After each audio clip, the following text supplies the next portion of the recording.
Motivation. Where do you find it? Where do you look? Do you look outside? Do you look inside? What do you do when you just don't know where to get any? Where you used to have motivation and now you have none. Where you used to feel like you were on top of the world and it decreased your motivation because now you feel like you've obtained it. There were so many things in my life that I used to have on my 5-year plan that created such motivation for me to do better. And I know in another video I had talked about that 5-year plan, but that 5-year plan was a good way that I could systematically look at my life moving forward and say to myself, yeah, I'm accomplishing every single one of those goals. I'm motivated to get those. Now, my personal 5-year plan is super personally driven, right? It is things on there that are truly personal, as in not really a lot of external factors. You you wanted a family, you wanted to be successful at your job, you wanted to be happy at your job. Not just successful and miserable, happy. You wanted to move somewhere that had felt like in your heart, that is where you should be and where you find peace. And then also, finding peace. Those are some things that were my 5-year plan. Those were some things that I looked at and I said, I shouldn't have a problem achieving that in 5 years. Now, some of those things were a little high. I don't know. Were they unobtainable by the way I was acting? Yeah. So as I'm destroying most of my life and I'm doing dumb things and I'm really messing up people around me, wasting time, wasting my time, wasting their time, just really struggling pretty badly. I mean, I will say, and there's no excuse for bad decisions, but damn, talk about struggling sometimes. You really just don't know if you're going to make it all the time. You don't, man. And I know I preach that one foot in front of the other, but every so often, it takes a lot of effort to put that next foot. It does. Sometimes you just want to be like, throw in the towel. I'm done. So where do you get the motivation from? Because you could easily look at yourself and say, I'm at the bottom of the barrel. I'm done, man. I've ruined my life. I've ruined people in my life. Maybe you've ruined your kids' lives. Maybe you've ruined your parents. Maybe your parents are disappointed. Maybe you don't have anybody. And listen, a lot of people that come from full families with a brother, with a sister, both parents and grandparents and great-grandparents and cousins, they don't realize what kind of support system they have. Man, if things go bad, you got all them people there talking to you. You got all those people that could give you advice. This may ring true to a lot of people who maybe came from where I came from, where you don't have that, man. You don't have that type of support from family. I was raised by a single mom. That's all I had. And I am passionate about that. I do talk about that because to me, that's super important to never, ever, ever lose grasp on. I know sometimes people that were close to me might think that, I kind of rely on the idea of my mom a lot, right? And I think they may get discouraged by that, but I think they're confused by that. I just look at her as a guide to do better and what I should be able to do, right? What she was able to do and achieve raising me in an environment that I came from with the derelicts that I hung out with. I mean, that's from a single mom working like that, that's unreal, man. Where I come from, you're destined, 9 chances out of 10, you're destined to not get there. You're not gonna make it here. Hell, I ain't gonna be 9 years of college, being a practitioner, being training kids and, being an athlete and all this. Statistically, man, that's not where it is. Especially when I was hanging out with all the drug dealers and people that shot people and people getting stabbing fights and, I was around that, man. Hang banging. That's what I was around. And I tried to even dive into that. And at some point, I'm going to dive into that past, man, for y'all, just to kind of get an idea. I think it's good stories, right? But the motivation that came from watching my mom raise me that way, sitting there, and recently I'd said something that really, man, it meant a lot to me, and I think it was kind of downplayed out, was, I remember watching my mom basically have to shop at a repeat fashion shop, right? Where it's like a Salvation Army, but maybe like a little bit higher of a level, a Goodwill, but higher, right? You know, people bring in some nice clothes that they didn't want anymore. We were poor, man. We were on welfare. And I watched my mom, dude, like have to shop there just so that I had good clothes to go to school with, because she was scared that people would make fun of me. She was scared that people would look at me like, oh, hey, nah, he poor, he ain't got money.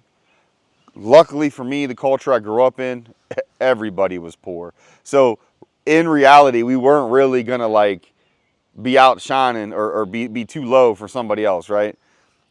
But man, I watched her have to do that. Imagine watching your mom have to shop somewhere, buying somebody else's used clothes. Not that that's a bad thing, but man, imagine that. Imagine that fight that you've seen her do. Going to college when you was in school, raising you, doing everything, taking you to sports while she was in college. And that sparks motivation, right? So then I had to say to myself, well, where did my motivation all come from? That's a piece. That's a piece. The passion that I have for what she did, that's just a piece of my motivation. And somebody who comes from having everybody, just take a step back for a minute. Man, look at the person next to you and understand it. They might be passionate about something because it's all they know. Let's say they want to be in your family. They're motivated to be around your family because they never had one. It means the world to them to just see two parents. Imagine that. Sitting down at a dinner table with your girl or your guy, and you get to see both parents. And the conversations they have, the banter they have together. If that doesn't motivate you to live right, I don't know, man. And unfortunately, I never really got that till later. I didn't really get to see that in a good way. I always distanced myself from that for a long time in my life. And then when I did finally get to see it, yeah, I mean, I messed that stuff up. Absolutely. I did. I messed it up. I was glad that for a short amount of time I was able to experience that. It was great to see. It was great to watch. It was great to understand it. But, yeah, I messed that stuff up, man. Yeah, I've drugged myself through life and wasted time, right? So I had to find a motivator in my life, right? So not only did I have a 5-year plan that I'm out here motivating, going off of each thing, trying to knock each goal off, I also got to motivate myself because I don't have anybody. I don't have anybody to really motivate me. There's never really been somebody there pat me on the back. It's expected. A lot of things are expected. But I never wanted to be average.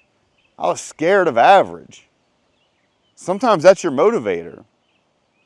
Being so afraid that if you live average and that's what you become, like that's who you are. You die as being average is so scary to you. Not about money, not about anything else.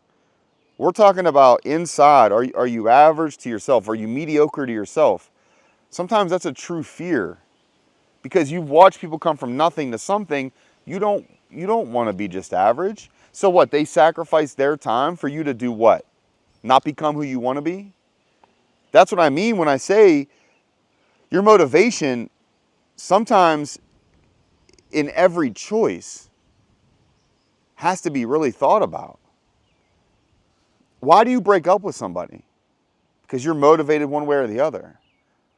Why do you train every day for a sport? Because you want to be the best at that. You are motivated to that. Why do you quit at something? Because you've been motivated to quit because something took your motivation for this goal and stripped it. So now you're like, well, I'm going to quit. I'm going to do whatever it takes to quit. But don't quit. Why? Like, why would you want to? Why don't you want to be more? Why don't you want to try harder? Motivation can come from so many little things. When people are down, and I know they say some words you can't really say on here, but if some people want to really end it, man, and I mean, they truly think about it, sometimes the motivation is like not what you would think. It's really not. I'm not going to try to say something influential here, but like maybe it's not, right? I could tell you from experience And it's hard as hell to talk about that kind of stuff because I always viewed it a certain way. But I've realized that, number one, it's a normal way of thinking. There are times when you feel that down. There's times where you don't think that you're a part of the equation that's needed. Sometimes removing yourself from the equation, you believe is a selfless act to bring something better to a situation, when it's really not. No matter how bad it gets, no matter how down you get, you've got to have something that tells you, all right, I got to do one more. I've got to take one more step. I've got to do one more thing. I've got to achieve this one more thing. So even when you're down and you think you want to be done with it, you're done. You just want to end it. You're good to go, right? I want you to really think about this. How many times have you sat there and maybe you looked at it and you said, well, I feel as though I'm good, right? But you sit there and say, well, all right, if I do this, who's going to clean it up? Do I really want to leave it for them? What are they going to think? Are they going to think worse and it's going to make the situation worse? What am I leaving behind? Who am I leaving behind? Did I let them know what I did and why I did it? Did I leave a note? Right? All those things, sometimes you start really thinking about them. You start realizing that it's not even worth it to do that. Because right now you're at the lowest. So you had to find motivation. Maybe your motivation is, well, if I did this, what would my kids think about me? Would they think I'm a coward? You're depressed, but do you want to let them down? You're taking yourself out of the equation, right? You believe that taking yourself out of the equation is what's going to fix that. That's your motivation. That little piece, that right there is your motivation to change your life around. That's the difference maker. Because you think, oh, I just got to do a little bit better for that. It don't matter about me. Cool. Another step forward. Another step forward.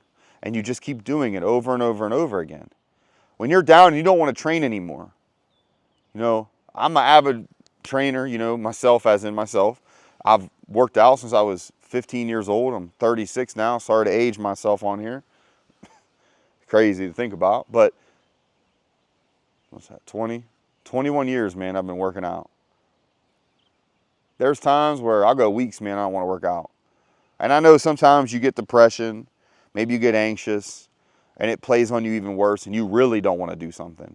I mean, you're done. You're like, I don't have it in me, man. I just don't have it in me anymore. And that's okay. Listen, it's okay to feel that way.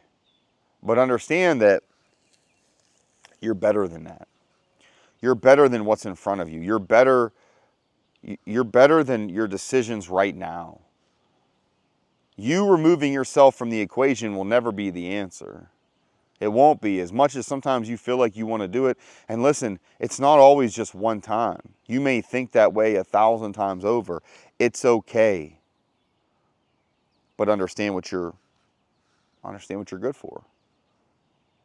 You may think you're meant for nothing, but you can find one thing that if you left, that one thing would be worse off. And are you really going to leave yourself being worse than what you already are? Because then what's the point of taking yourself out of the equation? Whenever you sit here and you want to complete a task,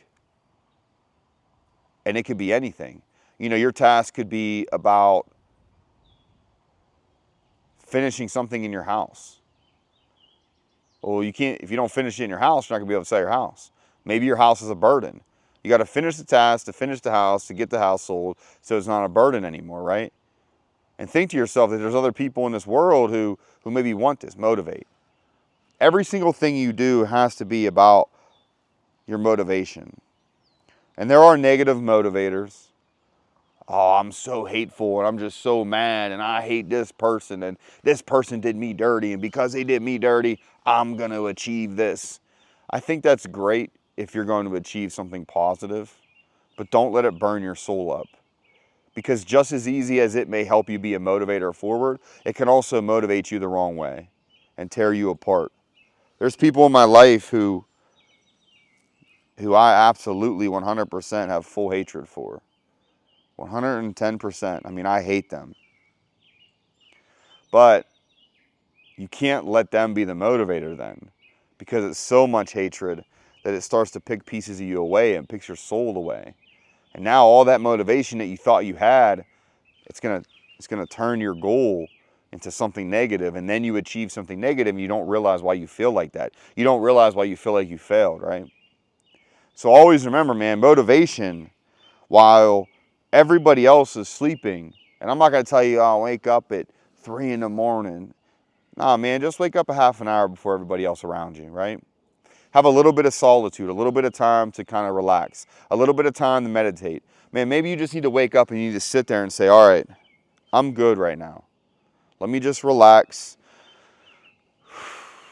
Good deep breaths. And just think about it. You have 30 minutes before you got to really get after anything. And then maybe 15 minutes before. And you do maybe a workout in the morning a little bit earlier. Now you have a little bit more time. I don't expect you to get up at 2 in the morning. That's stupid, man. Get your rest. But understand that your motivator, you may have to find it every day. And maybe you need to write it down. 5 goals, man. The 5-year plan for me had about 5 main things on it. The 5 or 6 goals, right? That right there, that's my motivation. And you know what's funny? Some of them, bro, probably not even going to happen. It's probably not, man. In all honesty, it's probably empty faith, right? But at the end of the day, it's a goal. It's a motivation. So when you think you're down and you think you just don't know and you think you want to fall into the crowd, understand that you're better than that. So get after what you need to and keep pushing, man. Find that motivation no matter what. Stay up.